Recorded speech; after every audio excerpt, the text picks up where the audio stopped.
Opa, tudo bom, mestre? Tudo bem, Reginaldo. Prazer falar Conseguimos com ir. você. Como é que você tá? Como é que tá a dona Lili? Todo mundo por aí? Está todo mundo bem, graças a Deus. Covid já pegou quem tinha que pegar, inclusive Lili. Sim. Lili deixou um beijo para você, viu? Ela tinha um Ah, que compromisso agora bom. à noite, mas ela falou para deixar um beijo enorme para você. Ah, obrigado. Só parar que eu agradeci, mando outra aí. Mando um abraço pra garotada, todo Obrigado, mundo, Tiago, geral. obrigado. Mestre, hoje é um dia, eu tenho dito que em cada bate-papo que a gente consegue fazer, ainda que a gente se veja nessa ilha virtual que virou as redes sociais, mas é sempre um prazer a gente estar com as pessoas que a gente gosta, que a gente admira, que auxiliou forjar as boas coisas na gente. E você sabe bem que eu e um conjunto de outras pessoas recebemos grandes contribuição de você e não é possível não trazê-lo na nossa vida, como outras pessoas também. Algumas coisas na minha vida eu só as ouvi vinda de seus lábios, de suas vivências e, sobretudo, do seu conhecimento de mundo, de pessoa. Nunca saiu da minha cabeça Itamambuca. Não o lugar em si é maravilhoso. A casa era maravilhosa. Mas os dias de Itamambuca me construíram profissionalmente. Aquele workshop, que era muito mais do que um workshop, foi uma distribuição de generosidade e vivência, construiu o profissional que eu sou hoje, tá, Ricardo? Sério? Muito. É, cara, eu tenho escrito ainda o caderno que eu usei naqueles dias, os pontos, coisas que eu pontuei. Eu sonhei coisas que eu sonhava e foram se tornando realidade porque eu fui pegando aqueles pontos e colocando nos atos práticos e me construiu como profissional. Mas, Eu Reginaldo, tinha, eu, aquilo, só para o pessoal ficar sabendo, aquilo foi um planejamento estratégico, né, que a gente organizou para o AfroReg, né? E tinha quantas pessoas tinha lá? O que umas nós éramos umas 15, 15, 15 20 por pessoas. aí. E foi um trabalho coletivo. Acho que por isso que saiu tanta coisa boa, porque era tanta opinião, tanta perspectiva, todo mundo contribuindo, e a gente construiu realmente uma coisa muito legal.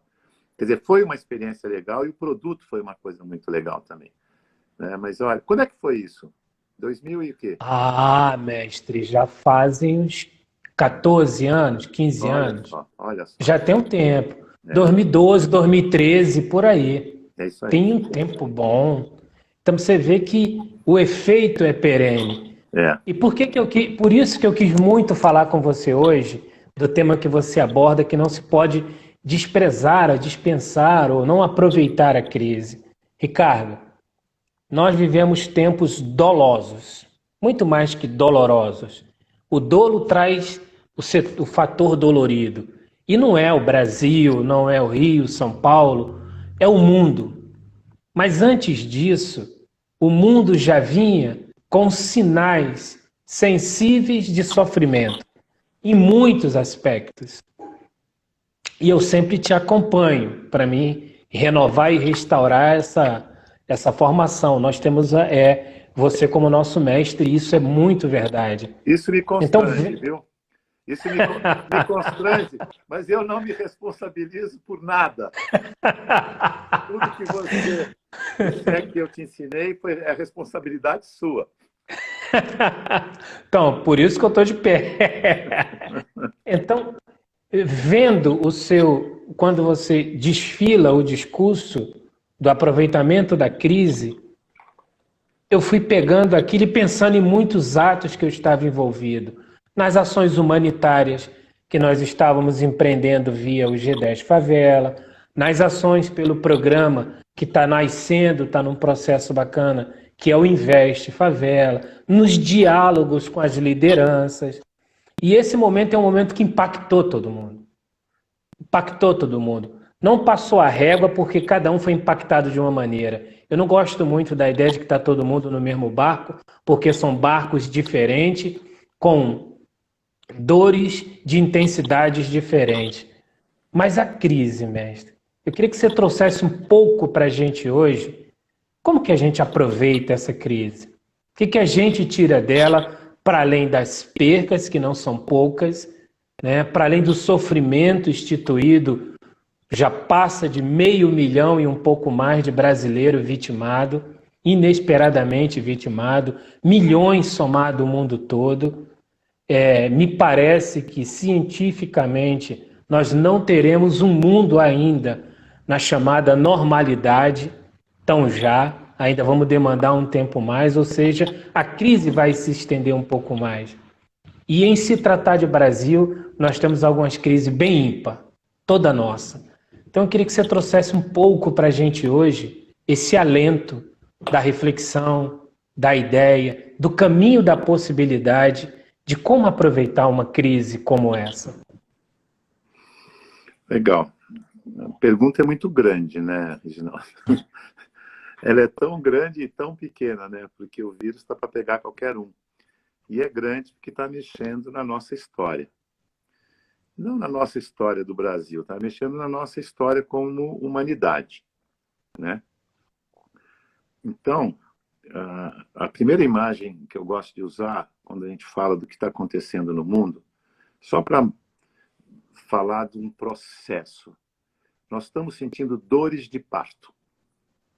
Então, quando você fala assim, está surgindo uma nova sociedade, pode ser que sim, e também pode ser que não. Você sabe que eu acredito muito em evolução, né? De como é que as coisas vão interagindo, criando cada vez uma maior complexidade dentro do cenário, desenvolvendo novas competências. Foi assim que a vida surgiu, é assim que a humanidade tem evoluído, vai evoluindo hábitos e costumes, competências e tal. Agora, na evolução, Reginaldo, a gente pode evoluir para óbito ou pode evoluir para um outro patamar de civilização. Então, a gente está num estágio em que as duas possibilidades existem igualmente. Antigamente, a destruição da humanidade não era muito provável, porque a gente não tinha muito poder para fazer isso. Certo. Hoje a gente tem muito poder, né? Seja o poder da energia nuclear, seja o poder da bactéria, do vírus. Então, existe a possibilidade. Agora, é justamente essa possibilidade da destruição que acorda a nossa consciência para esse outro patamar de civilização. A gente sempre é movido pelo medo, na busca da segurança, da perpetuidade da vida. Então, isso que nós estamos vivendo agora, na minha visão, é o fim de uma fase que eu chamo de juvenil. Na fase juvenil, quer dizer, todos nós ou somos jovens ou fomos jovens, mas na fase juvenil você está buscando desenvolver a sua identidade, né? Então, tudo é uma ameaça à sua identidade, né? O outro é um prazer que o outro existe, mas é uma ameaça que o outro existe. Então, essa busca da sua individuação é uma luta. O modelo mental que a gente desenvolve quando a gente é jovem é nós versus eles. O mundo quer me condicionar, quer pôr limite, e eu quero liberdade, eu quero ser eu mesmo. Então, esse sentimento de eu quero ser eu mesmo, esse reconhecimento que o outro existe, mas o outro é uma ameaça, é o que a gente está vivendo agora. O que a tecnologia fez com a gente? Deu um poder extraordinário para o indivíduo. A pessoa pode não ter carteira de identidade, mas tem um celular conectado em rede. Verdade. Então, assim, o indivíduo comum, conectado em rede, está com um poder que nunca teve. Isso é poder de trabalho, é poder de aprendizado, é poder de mobilização. Isso cria uma dinâmica social que não é mais baseado na instituição. Não é instituição empresa, instituição Estado, não é instituição igreja, instituição família. Hoje, a granularidade da sociedade é o indivíduo. É a pessoa. A pessoa. Então, a gente está vivendo não a instituição mais, mas o indivíduo. Então, a instituição será forte se os indivíduos forem fortes. Nós não vamos nunca prescindir de instituições, mas serão outras instituições, serão coletivos com indivíduos muito mais conscientes, mais críticos, com mais capacidade de interferir na dinâmica social. Então, esse poder, a palavra que eu quero usar é essa, esse poder que está na mão das pessoas comuns, estimula ao exercício da identidade. Quem sou eu? Qual é a minha opinião? E eu quero expor, é um brinquedo novo. Eu quero colocar a minha opinião. Então, você começa a ter os inimigos. Essa polarização que a gente está vivendo no mundo, né? O Brasil é só uma parte do mundo, ela é uma fase do nosso processo de amadurecimento. Eu não sei se você viu, Reginaldo, o discurso da Amanda Gorman na posse do Biden. Ela fez aquela poetisa negra. Sim, vi. Você viu? Ela tem um trecho que, na hora que ela falou, nossa, ela entendeu tudo. Ela diz assim: nós não somos uma nação dividida. Nós somos uma nação inacabada. Cara, isso sensacional. Muda radicalmente a maneira de você olhar para o mundo. O mundo é um mundo dividido, amigos e inimigos, né? Ou não. Não, isso é uma fase que a gente está passando porque o mundo não está pronto. Nós não somos uma humanidade dividida, nós somos uma humanidade que está reconhecendo a individualidade da menor parte. Isso é uma negociação nova para nós todos, né? Então, a gente está no caminho de amadurecimento. Beleza. O que a pandemia está fazendo? Né? O que o vírus está fazendo? A gente vem dessa coisa jovem que é muito fragmentada. É nós, eles. Né? Essa mentalidade, modelo mental, nós versus eles. Esse modelo mental, nós versus eles, é um modelo onde o pressuposto da guerra me deixa seguro. Então, é um modelo de medo. Né? Nós versus eles. Pânico até. Então, eu falo assim, Reginaldo é meu inimigo. Eu te rotulo como inimigo e fico tranquilo, porque eu ponho vigilância sobre você e toco a minha vida em frente. Tem um custo da segurança de administrar a sua inimizade comigo. É meu inimigo.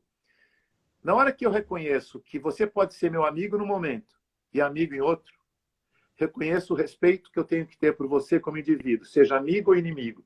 Mesma coisa você comigo.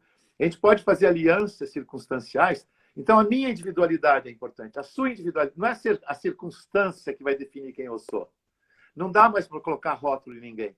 Então, essa mobilidade social, essa riqueza da diversidade, da individualidade, da identidade, isso é uma experiência nova, que na mentalidade da guerra parece a divisão, a fragmentação. Na mentalidade da pandemia, a experiência da pandemia mostra que todos somos um. Eu, pelo menos, eu estou com 73 anos de idade. Eu nunca tinha visto, nunca tinha tido essa experiência de totalidade da humanidade. Né? Quando eu vejo essa máscara no rosto de pessoas no mundo inteiro, eu falo, nossa, temos algo em comum. Sabe? Quer dizer, a gente está construindo um sentimento de uma cidadania planetária humana.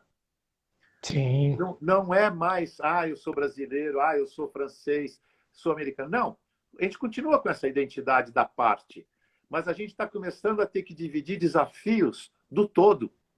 Né? Seja o desafio de saúde, que está aí na cara de todo mundo. Pan significa todo, né? Pandemia é uma coisa que atinge a todos. Quando a gente fala de meio ambiente, é um meio ambiente que é para todos. Por mais que a mentalidade nós versus eles, nacionalista, quer dizer, não, o Brasil, a Amazônia é nosso. Não é nosso. É nosso, mas é um nosso enorme. É nosso humano, é nosso planetário, e não o nosso pequeno Brasil. Então, assim, você vê esse acirramento de polaridades, são sintomas. É isso que eu quero dizer, para falar de dor de parto. O acirramento das polarizações, na verdade, são dores de parto de reconhecimento que eu faço parte daquilo. Então, sim, pode estar nascendo uma nova humanidade, uma nova sociedade. E essas experiências, seja da tecnologia, seja da saúde, da pandemia, estão nessa direção. Mas uma grande tecnologia e que ela não está ligada aos sistemas de desenvolvimento mecânicos e a tecnologia afetuosa. É o afeto como instrumento de conexão. que também mergulha muito no seu pensamento de interdependência, que eu até discuti um pouquinho com o Fábio e tenho falado em alguns lugares, a ideia da interdependência. Nessa linha de raciocínio de que em que os tempos estão se construindo porque eles não eram completos e a pandemia expôs essa fragilidade do incompleto, da incompletude universal, humana, vai emergir aqui como tecnologia de conexão a afetividade. As pessoas se aproximaram mais da afetividade nesse momento. Você percebe isso? Ou isso é uma percepção só pelo sofrimento mundial coletivo? Olha, eu acho que sim. Eu vou te falar da experiência que a gente está tendo com um cliente nosso, que é o Grupo Jacto, que é uma família de origem japonesa. Eles são super brasileiros, estão há 70 anos no Brasil. E eles têm uma filosofia muito interessante nesse sentido. Eles falam do amor. E aí, quando a gente começou a trabalhar com eles, vamos estudar o amor, o que é o amor e tal. O amor, ele tem 3 dimensões na nossa compreensão. Tem o amor físico, que é uma energia que está na natureza, né? Que define esse magnetismo. Os cientistas reconhecem isso como uma força magnética de organização do cosmos, da vida. Tem o segundo amor, que é o amor do afeto, do sentimento, que é gosto e não gosto. Ele já é uma evolução. Ele é mais intangível do que o amor físico. Existe um terceiro amor, que é o amor espiritual. É o amor onde você reconhece a fraternidade da humanidade. É um amor inclusivo. O amor afetivo, você ainda pode escolher. Gosto desse, não gosto daquele e tal. Mas quando você reconhece que não existe no amor a possibilidade da exclusão, você está num outro patamar de complexidade. Você está num patamar de convivência e de negociação, né? Você não está mais usando o modelo nós versus eles, ou eu ou você. Você está trabalhando com o modelo E. É eu e você. Embora em alguns momentos é ou, outros momentos é E. Mas é precedido pelo E. Porque o E une, o E integra. E o E cria essa tensão. Nós estamos aprendendo a viver com tensão. Que tensão é boa. A tensão 12/8 é boa. A nossa saúde, a nossa vitalidade é uma boa gestão dessa tensão para ficar em 12/8. E aí surge essa competência nesse novo estágio da humanidade, a competência da gestão das relações. Que antes a gente gerenciava territórios, uma coisa muito física. Agora nós estamos gerenciando relações. É um mundo do intangível. É um mundo que você não tem escritura. É um mundo que você não tranca no cofre. É um mundo mais leve, mais sutil, né? Do ponto de vista de empresa, você sabe disso, o balanço das empresas só registra o tangível e o passado. Mas aquilo que determina o valor, a confiança do mercado e da sociedade na empresa é o intangível. São as pessoas que estão lá, é o conhecimento que elas dominam, são os relacionamentos que elas têm entre elas e com o mercado e com os fornecedores. Tudo isso é intangível e não é registrado em balanço. E ficou para trás por muito tempo, né, Ricardo? Agora não. O humano volta para o centro. Tudo isso virou ativo estratégico. E as bolsas de valores estão precificando isso. A pessoa humana volta para o centro, é isso? Para a gente pensar de maneira bem simples, o indivíduo humano, ele volta para o centro e começa a assumir um protagonismo, seja no universo corporativo, na sociedade coletiva como um todo. É isso. A gente começa a se redescobrir quanto indivíduo humano e a importância de cada um em cada sistema. É nessa linha? É nessa linha que será uma consequência, essa conclusão dessa relevância do humano, é uma consequência do reconhecimento de que a sociedade está mais viva do que nunca. Portanto, as instituições devem ser sistemas vivos para conviver com o ecossistema. E como as instituições formadas por indivíduos, esses indivíduos são células vivas.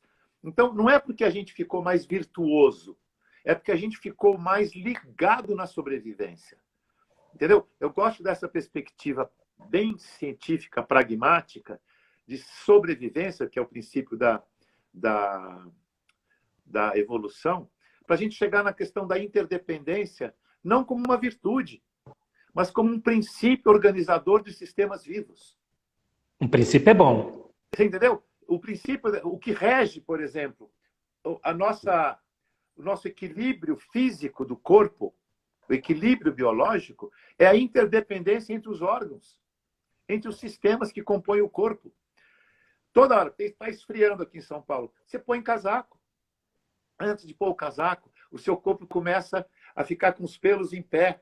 Para quê? Para que você fique com mais calor no corpo. Quer dizer, o corpo providencia uma negociação com o ambiente e internamente para manter a homeostase.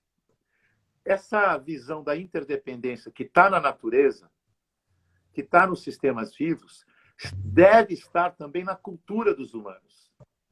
Só que a gente vem de uma mentalidade, e esse é o desafio nosso, é pegar essa herança que serviu no passado e não serve mais para essa época, essa herança de fragmentação, de independência ou morte, de nacionalismo, isso daí vai levar a humanidade a óbito.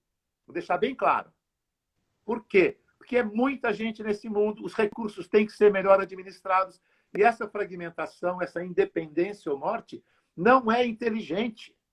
Não está de acordo com as verdadeiras dinâmicas da sociedade, né? E muito menos com as dinâmicas da natureza, que é onde a gente vive e precisa dos recursos. Então, essa dinâmica que nós estamos vivendo, que a interdependência, eu gosto quando você traz o tema da interdependência, é o grande tema. Porque aí você vai entender o que é o amor, no sentido de você ter uma... assim, a consequência do amor é a negociação. É legal deixar isso claro, Reginaldo. Tudo é negociação. Tudo é negociação. Você está vivo, está negociando. Está negociando. No plano consigo e com o meio. No físico, no afetivo, no espiritual. E o tempo todo você está negociando. E o equilíbrio disso não é todo mundo relaxado. Não, é uma tensão saudável. Sabe? É a tensão que tem o atleta quando ele faz um espetáculo maravilhoso. É a tensão que vive o artista quando está começando a pintar alguma coisa na tela. Quando você dança, não dá para dançar relaxado.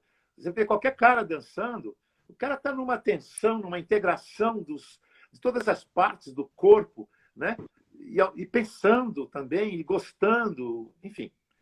E corrigindo. Não, e corrigindo, né, mestre?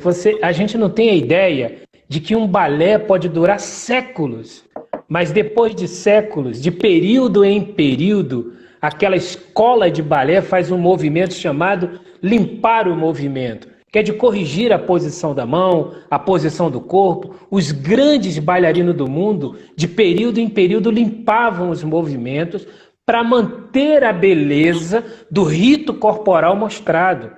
Isso garantia que uma peça pudesse ser exibida através de um balé depois de 200 anos, 300 anos, um pouco mais, um pouco menos, com a integridade da criação. Então, se a vida deve seguir essa linguagem em algum momento da arte, do balé, quer dizer que nós precisamos limpar o movimento.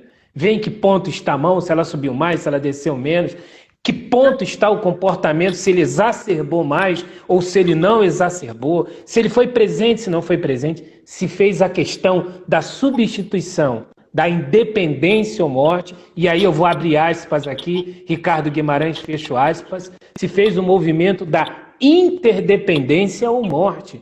Se eu entendi que me conectando ao outro, eu limpo o movimento do balé da vida, para a vida seguir, para a vida continuar. Mestre, voltando para o conceito, crise com fé, transformação da crise com muita fé e de não deixar perder a crise. Há uns anos atrás, um britânico chamado Philip Dodge criou o conceito caórdico, de ordem no caos. E nós estamos em meio a um caos. Seria esse o momento de ordenar de dentro para fora e depois ter um estabelecimento de um caos, saindo com alguma ordem, com todos esses valores, o valor humano, o valor corporativo, né, o valor mundial, de fato entender a que veio a globalização das tecnologias, das relações, das pessoas. Seria esse um momento de começar a usufruir benefícios dessa crise mundial? Caos e ordem, né? Sempre que tem pergunta difícil assim, eu procuro na natureza como é que ela resolve essas questões, né? Isso chama-se biomimética. Eu sou um defensor da biomimética. Biomimética é você procurar imitar a natureza naquilo que ela... A natureza está há mais de 4 bilhões de anos resolvendo problemas super complexos com muita eficiência. E de quebra demonstra uma beleza, uma estética assim, que nos encanta, né? Como é que a natureza funciona nessa questão de ordem e caos? Existe uma simultaneidade que está na negociação, que está na adaptação. É a destruição de um padrão para que aquele padrão se reorganize num padrão superior de complexidade. Então, conviver com... Quando começa o caos, quando começa a ordem, eu acho que a gente não sabe.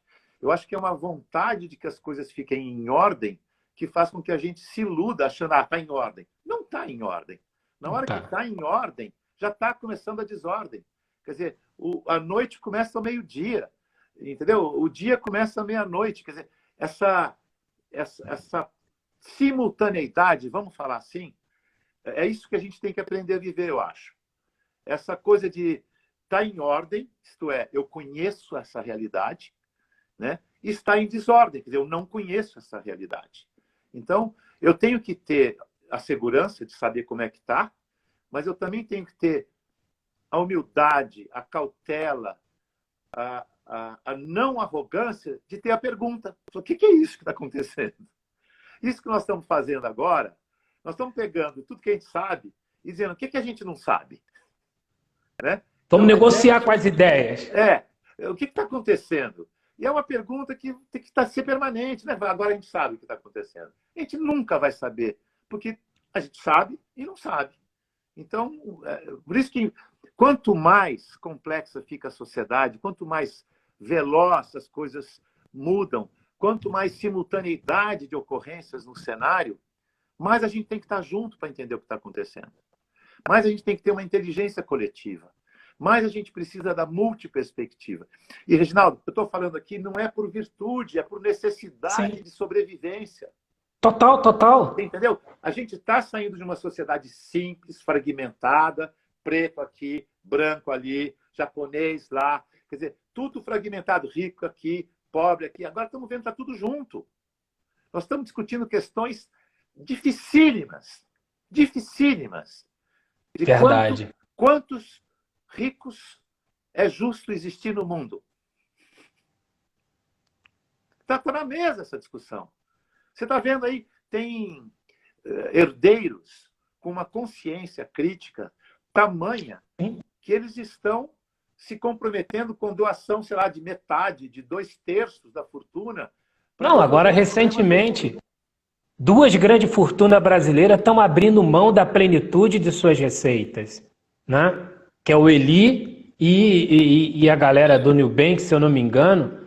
2 das maiores fortunas brasileiras vão abrir mão da totalidade de suas riquezas em prol do filantropo, do movimento filantropo brasileiro. O que você está falando é gigantesco. Está na mesa e todo mundo está podendo conversar nessa mesa. É isso. As feridas estão muito evidentes. Agora, isso é muito, muito interessante, Reginaldo. Essa consciência que vem vindo e essa tecnologia, ela mostra na evolução, olha, isso é importante, a evolução está mostrando o quão imperfeito é o humano. A gente vem de uma sociedade que achava que o humano pode ser perfeito. Simone Biles é o reconhecimento que o ser humano é imperfeito, é sensível, ele não pode funcionar como uma máquina, como se desejou no século passado, na sociedade industrial, onde a empresa era comparada com um relógio. Sofre, mesmo no sucesso, sofre. Eu tenho o meu limite. Entendeu? Acolher a humanidade da gente é acolher a imperfeição. Então, assim, Sim. essa coisa de você ser peça de engrenagem de uma corporação, isso é uma ilusão, isso é uma doença do século XX. A gente está vivendo justamente... O que a pandemia está fazendo com a gente? Você está vendo as pessoas tendo que conviver com os diversos personagens que ele é na vida. Né? E não importa, hoje eu fiz reunião com o CEO, aí entra o filho dele na reunião. E ele teve que conviver com o pai e com o executivo na mesma pessoa, ao mesmo tempo. E Ricardo, olha que beleza. Um ato como esse é uma prova de um rito esperado, porque quando você traz isso, e você consegue assistir isso, e isso é verdade, não é um exemplo para motivar, para criar uma história e dizer que é possível, mas é um rito social que você viu acontecer sem um elemento que vem nos assombrando, sem a chamada crise de geração, mas é o encontro das gerações compondo.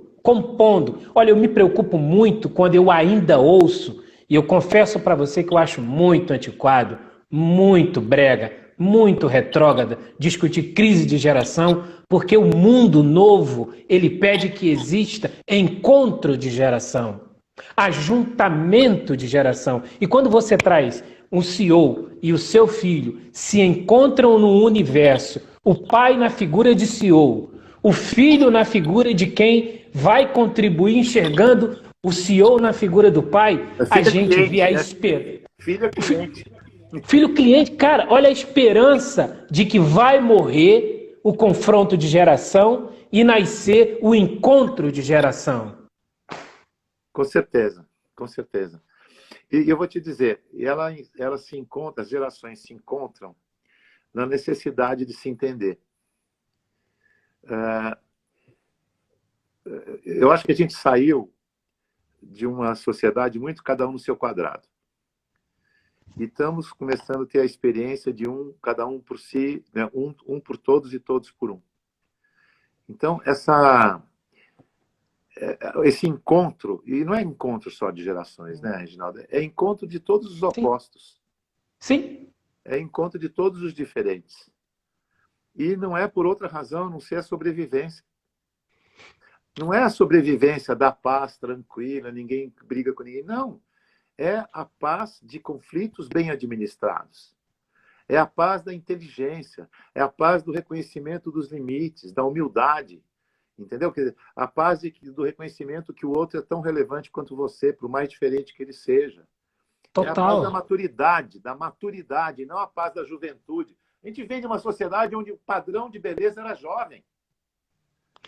Meu, e tinha que ser jovem, por quê? Porque ele tinha que ser forte para trabalhar na empresa, na indústria, porque era mão de obra. Mão de obra tem que ser jovem. Senão vira um custo para a empresa de saúde do cara. Então, assim, tudo orna para uma mentalidade mecanicista, comando e controle. E a sociedade está precisando, gosto muito de chamar a atenção para isso. É por necessidade, não é por virtude. Existe um instinto de sobrevivência que vai assim, cara, conversa com o outro. Cara, conversa com o outro. Pode aí falar as besteiras que tiver brinquedo novo na rede social, Roberto Jefferson. Tudo isso faz parte do aprendizado. Sabe? Sim. Faz errado, vai ser punido. Faz errado, vai ser punido. E é assim que a gente vai. Até aprender que fazer errado tem um custo muito alto, que vai chegar ao custo Total. da barbárie. É o custo do risco do óbito. A evolução, ela não é do bem nem do mal. Ela simplesmente é uma dinâmica onde a vida está sempre indo para um patamar mais sofisticado, ou não. E que você veja que é uma angústia. A gente vê, para que esse confronto, mestre, se a minha angústia é a do outro? Eu posso estar pensando de maneira diferente a mesma coisa que o outro está pensando. Então, a diferença de pensamento e a partida de iniciativa, de onde ela vai vir, ela vai impactar a solução de todo mundo. De todo mundo. De todo mundo. Você vê que se a gente segue ainda esse exemplo hoje que que a justiça dá com a prisão do Jefferson, não é só a justiça. É a sociedade como organismo coletivo e total vai começando a saturar-se dos sistemas corruptos, como o corpo satura de um corpo estranho quando penetra nele, quando você faz toda aquela leitura da interdependência a partir da biologia do corpo. Então, quando a gente é afetado por um fragmento e aquele fragmento não nos fere de morte, o nosso corpo vai reagir até que se defenda daquele fragmento. E a corrupção foi sendo espinhos, até que feriu o corpo social. E o corpo social, de maneira coletiva, começa a querer expurgar esse elemento estranho, esse elemento danoso, esse elemento destrutivo que está acontecendo. E é exatamente por isso, porque ele vem de diversos lugares diferentes, mas para convergir para uma necessidade única, uma vontade única, e por isso essa compreensão de interdependência me fascina. Por isso olhar aquilo que você desfila de possibilidade de entender o outro, que conecta no outro, que transforma o outro e que faz tudo, o sonhado tudo, né? A gente sonha com tudo. Voltando à mesa da negociação, nós negociamos todos os dias para o tudo, ainda que no final do dia a gente só tenha ganhado uma parte, mas ninguém negocia por percentual. A gente negocia para ser plenamente feliz, plenamente realizado, alcançar plenamente o desejo profissional, viver no melhor ambiente, ter a melhor sociedade. A gente vai conquistando frações no final de cada dia, de cada período, de cada época, mas na nossa cabeça, emocionalmente, psicologicamente, a gente negocia para o todo. E a sociedade começa a negociar para uma sociedade com um equilíbrio mais justo, mais ético, com uma moral que não é a moral que se entende ela de maneira apropriativa, mas com uma moral que estabelece o indivíduo humano de maneira justa, igual, produtiva, aceita. Então, eu quero crer, mestre, que com essa conversa aqui, a gente começa a perceber que a gente não vai deixar essa crise passar em vão.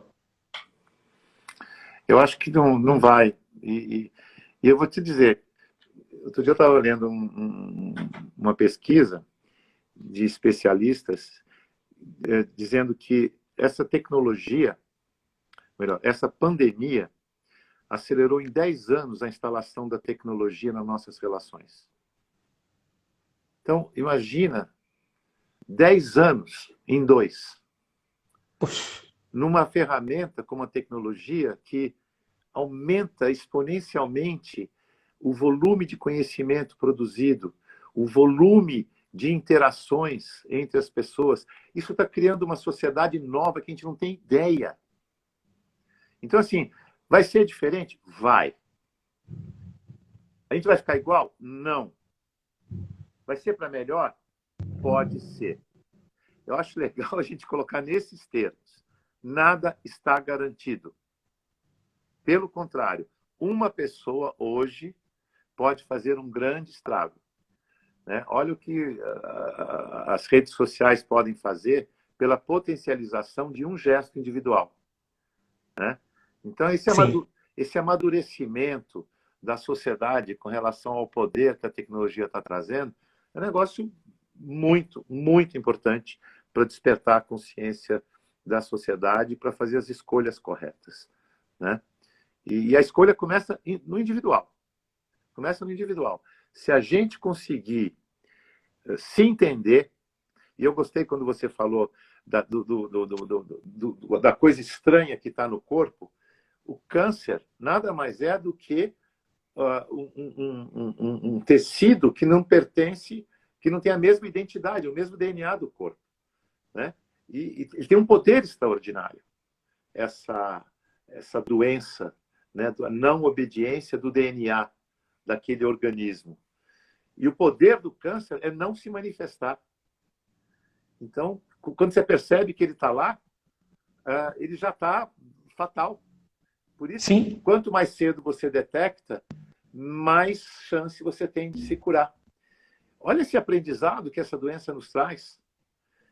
Quer dizer, hoje, a sociedade alienada da política, a sociedade dizendo, não gosto de política, essa sociedade é que está dando poder para os políticos que gostam de política e fazem da política uma profissão e não uma vocação.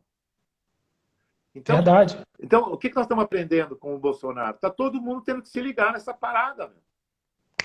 Rápido. Entendeu? O que você quer? Você quer quente ou frio? Não, calma. Vamos negociar.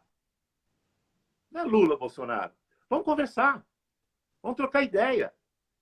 É muito pobre para uma sociedade no século XXI trabalhar no ou. É curto. Ou. E aí? Vamos embora. É pobre. É burro. É reducionista.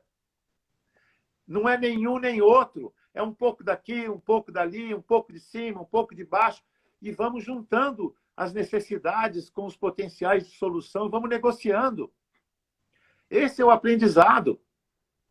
O mundo inteiro está vivendo esse aprendizado. E olha, não acho estranho que a China consiga entender muito bem essa dinâmica, porque isso nada mais é do que a relação do yin e do yang. Sim. Que está na origem velho bem e o mal da cultura chinesa. Né? Existe o reconhecimento da complementariedade dos opostos. E com isso se administra muito melhor os conflitos. Porque você tem uma perspectiva de ir para frente com o conflito. Né? O que se chama de dialógica. Né? Então essa tem essa é a minha leitura, viu, Reginaldo, de para onde que nós estamos indo.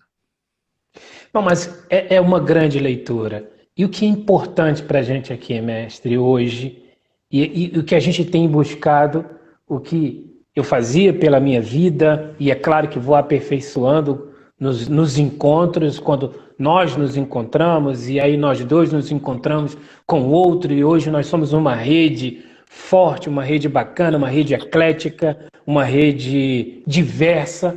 Eu acho que eu e você e todos que estão conosco aqui hoje, todas essas 43 pessoas, nós todos aqui juntos formamos uma rede diversa, plural, gigantesca de pensamentos e ideias e que nos conectamos a outras e cada um de nós partir com esse pensamento otimista. É claro que a gente, durante uma guerra, a gente se salvaguarda dos cuidados corporais, né? Ninguém enfrenta uma guerra para perder logo na primeira batalha. E nós já estamos aí com um tempo grande de batalha, somado aos 2 anos de pandemia. Mas esses 2 anos de pandemia aflorou em nós, brasileiros pelo menos, um sentido da necessidade coletiva de se defender. Eu tenho visto, Ricardo, em muitos lugares, a gente conversa o tempo inteiro. Nós somos homens de conversa, né, Ricardo? Claro. Então a gente conversa o tempo inteiro e a gente quer mediar o tempo inteiro, negociar o tempo inteiro o diálogo. Essa migração, esse desejo da transformação, essa força que vem de dentro. Desde um diálogo com a família, com o irmão, com a esposa, com o filho, com o amigo, com o parente mais próximo, com o amigo mais próximo, com uma empresa, com um sistema político. Recentemente eu fui convidado por 2 prefeitos que... Eu não vou abrir aqui a prefeitura, até porque foi uma conversa convidada, baseada numa certa angústia. Fui convidado por 2 prefeitos de 2 pequenas cidades do Rio de Janeiro, que chegaram no seu máximo, na sua resistência máxima. E fui convidado por eles para um diálogo. Não era consultoria, não era serviço, era um diálogo. Já que eles eram unidos e ambos me conheciam, falaram, vamos conversar, cara. E a gente sentou numa mesa e conversamos. Era uma conversa, eu estabeleci porque eu estou com medo danado, que eu sou gordo e eu tenho comorbidade. E aí eu falei, cara, vamos conversar meia hora. Essa meia hora levou 3 horas de diálogo. E eu pude ver a fragilidade daqueles homens. Fragilidade. Eles expunham suas fragilidades e diziam, cara, como a gente queria que a nossa população cerrasse ombro nessa hora, como a gente queria que os nossos críticos colocassem a serviço as críticas que eles fazem, como a gente queria que os ataques saíssem do campo da retórica e virassem gestos práticos, nos dizendo, façam porque sabem o que estão pedindo que a gente faça. Porque, Reginaldo, você conhece nossa cidade, eu já havia trabalhado por alguns anos com essa cidade, atendendo tecnicamente essa cidade pela iniciativa privada, e aí eles diziam, cara, nós chegamos no nosso máximo. Já dei toda a governabilidade que eu podia, já despachei tudo que eu podia. E o que a gente faz agora? Pula de um prédio? Será que se eu virar a Marte dá certo? Será que se eu pular na frente do trem dá certo? Falei, cara, nem se virar Marte, nem se pular na frente do trem, nem virar Marte. Porque eu tenho uma péssima notícia para dar para vocês dois. Político, no Brasil, não vira Marte. O que vocês vão virar são covardes declarados. Agora, se vocês querem uma resposta do coletivo, abra as portas da casa. Na minha casa só entra quem eu convido. Eu não posso ficar o tempo inteiro ansiando receber uma visita se eu não convido a visita, se eu não recebo a visita, se eu não preparo uma mesa para a visita. Abra as portas. Deixa então o povo entrar. Ou vai para a rua e senta na praça. Enlouqueça. Em vez de virar Marte, fique louco. Enlouqueça. Põe uma mesa, põe um tambor de álcool gel, enlouqueça. Sente na praça. Deixe fazer a fila. Pega o megafone e diga, olha, já fiz tudo que eu podia. Enlouqueça. Só não vire o Odorico Paraguaçu. Eu brinquei com ele. Mas enlouqueça. Muito enlouqueça. Legal. Muito bom. É isso mesmo. É isso mesmo. Reginaldo, tem uma coisa muito séria. Eu queria até trocar essa ideia com você. Essa cultura que a gente está abandonando no século XX e que insiste em nos acompanhar, ela tem uma âncora muito séria. Você sabe que a gente tem duas competências cerebrais. Uma que é mais verbal, é mais analítica, vê as partes muito bem, e a outra é imagética, né? Ela vê o todo, ela vê as relações. A gente tem as duas competências. O design, seja divino, seja da natureza, o design do nosso cérebro tem as duas competências. O que aconteceu? A gente vem de uma civilização que atrofiou a visão do todo, atrofiou o imagético e ficou com o racional, com o verbal, com a norma, com a lei, ficou com a hierarquia, com a burocracia. Nós estamos sendo demandados para usar essa parte do cérebro que está atrofiada. Aqui eu estou falando de um desafio de andragogia, de reeducar os adultos para, eu nem sei se é possível, reestimular, isso é um problema neurológico, estimular as competências, as sinapses necessárias para você entender uma realidade complexa e interdependente. Porque a nossa cabeça, até hoje, as crianças ainda tem muita escola ainda que trabalha com um modelo educacional hierárquico, né? Sim, sim. Isso é danoso para as competências para leitura de cenário e atuação num cenário complexo e ágil como é o nosso. Então, esse desafio, você conversando com os políticos, eu fico imaginando a dificuldade, porque eles não têm o recurso. Não. Eles não têm um recurso cerebral. Não estou nem falando de modelo mental, estou falando de recurso cerebral, neurônios, capacidade de sinapses sobre questões intangíveis. Então, tem um educador canadense chamado Tom Rudnick, ele fala, a fiação foi atrofiada. A gente tem a fiação, mas está atrofiada. Então, esse desafio da gente acordar esse lado nosso, né, que é o lado do E. O lado do hemisfério esquerdo, né, ele é o ou, muito assertivo, sim, muito racional, né, muito, né, direto. E o outro não, é o E, pode ser, pode não ser, vamos ver melhor, pode estar aqui, pode estar lá. Quer dizer, tem uma leitura de um processo, enquanto o hemisfério esquerdo olha só a leitura, faz a leitura das coisas, né, das estruturas. E o mundo hoje ele está vivendo o processo permanentemente. Nada está pronto nunca, né? E essa capacidade da gente lidar com aquilo que está por vir é isso que está sendo desperto na gente, que é o que é a essência da vida, né? Eu fico crendo, às vezes, em alguns momentos eu estou lendo um pouco de alguns escritores ligados à neurociência. Recentemente eu li o livro de um escritor norte-americano, fugiu o nome dele aqui agora, que ele dava o título de Mais Platão e Menos Prozac. Ele trazia a abordagem da filosofia na psicologia e psiquiatria.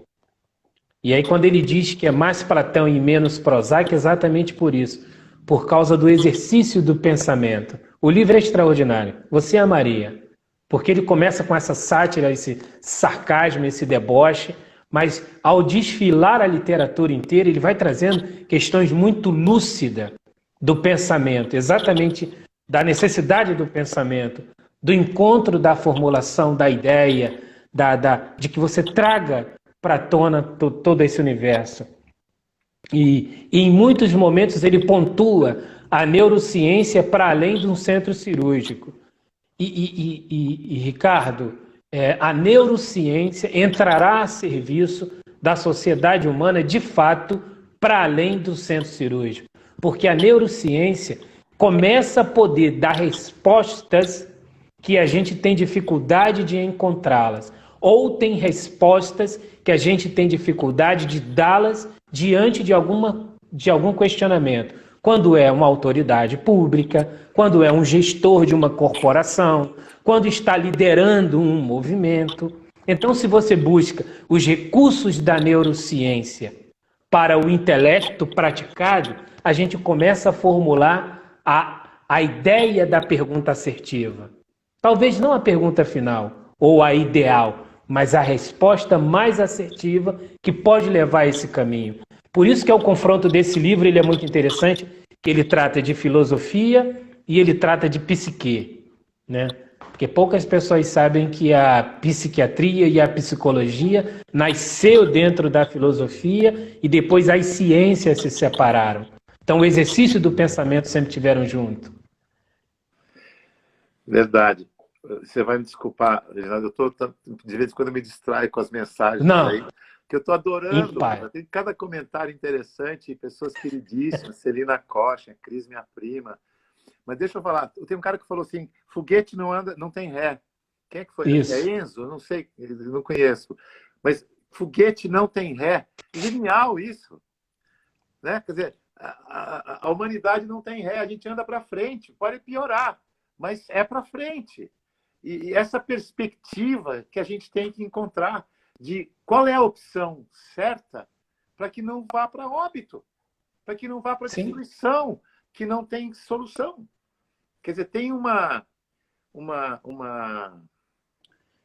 necessidade. Você vê que delícia essa conversa com esse povo todo aí falando. E paladar não retrocede. Platão e Prozac juntos. Nem Platão, nem Prozac. Né? Quem falou isso? Quem foi? A Isa que falou? Né? Muito, muito legal. Muito bom. Muito bom, muito bom. Vamos Mas é disso que a gente mais. precisa. É disso que a gente precisa. A gente está se aproximando aqui do tempo final. Temos 5 minutos aqui. E eu queria muito que esses 5 minutos fosse seu, Ricardo. Porque você... E aí isso não é elogio, Ricardo. É constatação. Tá bom, é história de vida. É ajuntamento de vida.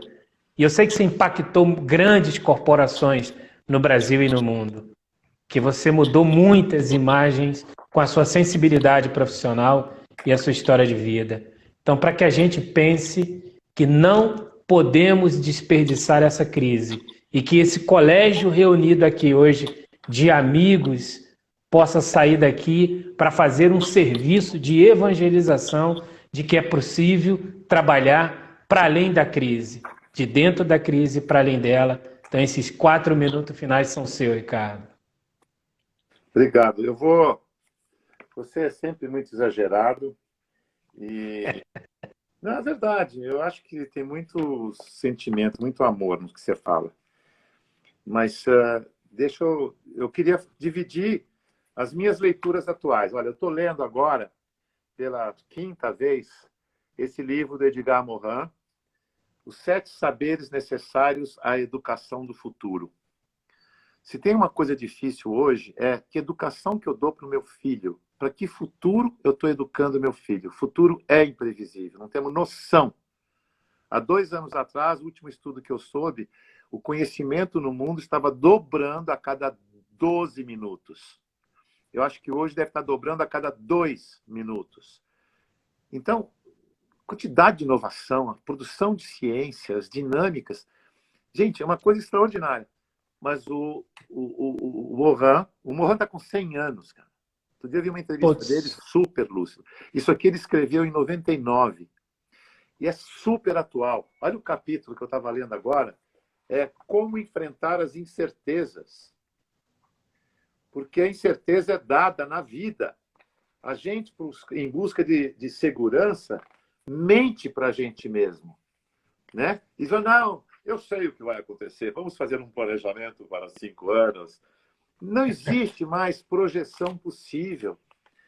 A gente tem que usar a imaginação movida pelo que a gente sabe e pelos valores que a gente tem para desejar um mundo futuro do jeito que a gente imagina como bom, né? E não ficar submisso a essas dinâmicas do passado que insistem em permanecer com essa fragmentação toda.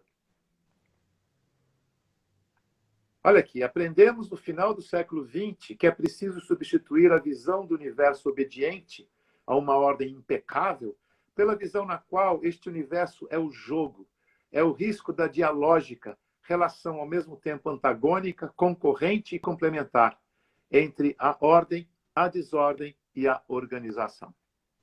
É hoje. É hoje. É hoje. 10 é hoje. anos depois. 10 não, 20 anos depois. E a outra leitura que eu quero recomendar é O Sentido da Existência Humana, de um biólogo super especializado em formigas, chamado Edward Wilson.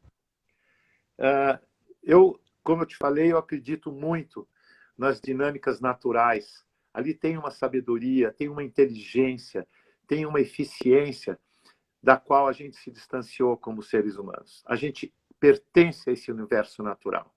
E a gente deve ser algo a mais do que isso, não algo a menos que isso. Então, fica aqui, então, o meu desejo de voltar logo a te ver. Saudade. Vamos, tá? Também grande. Todos os amigos. Lili entrou aí, já te mandou beijo para você, não sei se você viu. Eu vi, mandei uma rosa para ela. Tá bom. Agradecer, Ricardo, agradecer, dizer da minha felicidade de vê-lo ainda aqui por aqui. Agradeço a dona Lili aí o beijo. Quero que você dê um abraço em todo mundo por mim, mas dê fisicamente. Abrace a todos, um de cada vez, como se fosse eu, por mim. Tamo junto. Então, agradecer a todos os amigos que estiveram conosco aqui hoje. Bem, obrigado. Muito obrigado. E a gente segue aqui e vamos se falar mais depois. Com certeza, tamo junto. Grande beijo, mestre. Beijo, tchau e obrigado a todos e todas aí. Obrigado.